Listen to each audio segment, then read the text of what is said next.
G-Fan TV, bonsoir à tous, bonsoir à toi, Young Steph. Est-ce le retour de Grande Mauro? Bonsoir à tous. Écoute, la semaine dernière, j'avais dit qu'il fallait garder confiance en notre numéro 9. Ce soir, on va pas s'enflammer, mais en tout cas, ça fait plaisir qu'il ait retrouvé le chemin des filets. Donc, on va lui souhaiter que ça continue comme ça. Et voilà. En tout cas, ça fait plaisir que ce soit lui qui nous mette un doublé ce soir. Et voilà. Est-ce le système de jeu de Thomas Tuchel qui a peut-être déclenché, on va dire, cette étincelle? Je ne sais pas si c'est le système, mais en tout cas, on a vu une prise de conscience sur ces 2 dernières semaines de la part de Mauro. En tout cas, au niveau de sa forme physique, on sent qu'il y a de l'amélioration.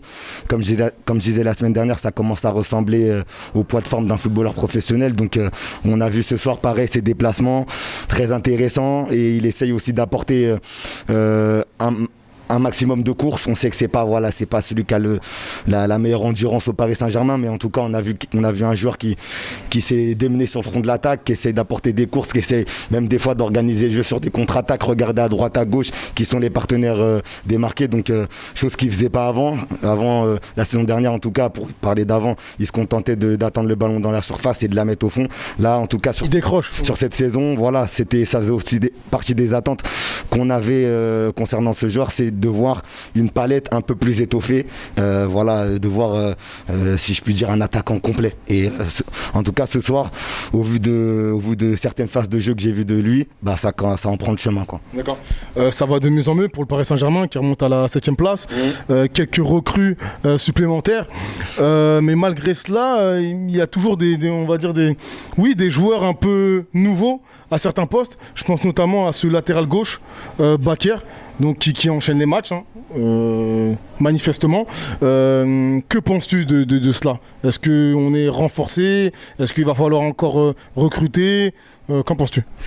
Écoute, ce soir, Bakker, il a fait un bon match. Il avait déjà fait un bon match la semaine dernière contre Nice, où justement... on est quand même on n'est pas non plus les plus sûrs quand on le voit aligné. On sait que c'est un jeune qui démarre à peine dans le monde pro. Mais c'est vrai que ce soir il a été bon, il a été très sérieux, appliqué. Les interventions elles étaient assez rigoureuses de sa part. Donc je trouve qu'il a fait un assez bon match. Je trouve que la ligne défensive dans l'ensemble a été très bonne.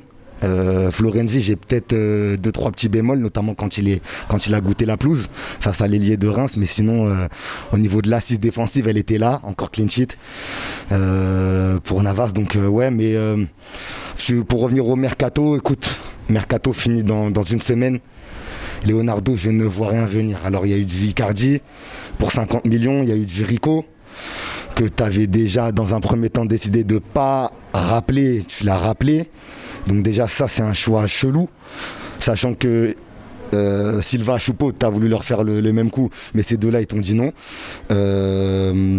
Florenzi qui vient, mais Florenzi vient pourquoi? Parce que on pousse des gueulantes sur la chaîne YouTube qui finissent sur Twitter. Peut-être parce que Meunier est parti tout simplement l'été dernier. Oui, mais on pousse des sacrées gueulantes un soir de défaite finale Ligue des Champions. On finit sur Twitter et je pense que la cellule de recrutement elle a vu aussi.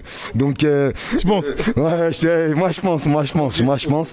Donc voilà, mais moi j'attends plus.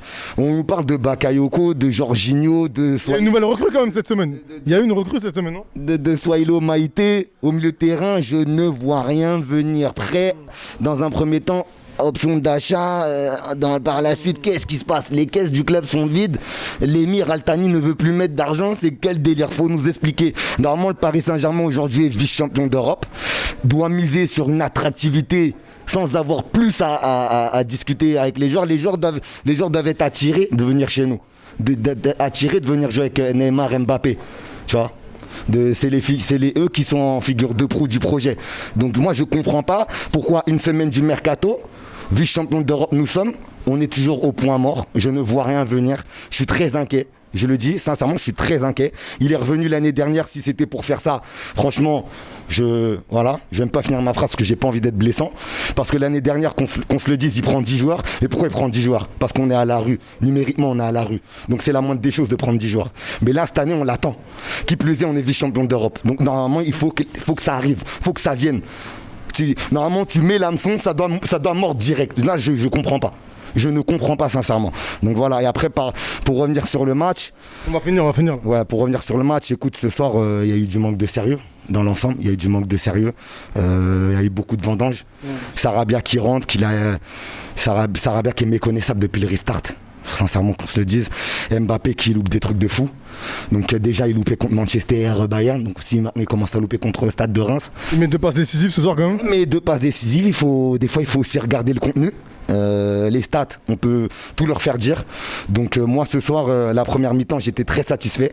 La deuxième mi-temps, comme le coach l'a dit, moi je suis un peu moins satisfait. Donc j'espère que voilà, il va falloir se mettre dedans, va falloir travailler la finition, être clinique comme a su l'être Mauro Icardi ce soir. Et puis voilà quoi. Merci à toi.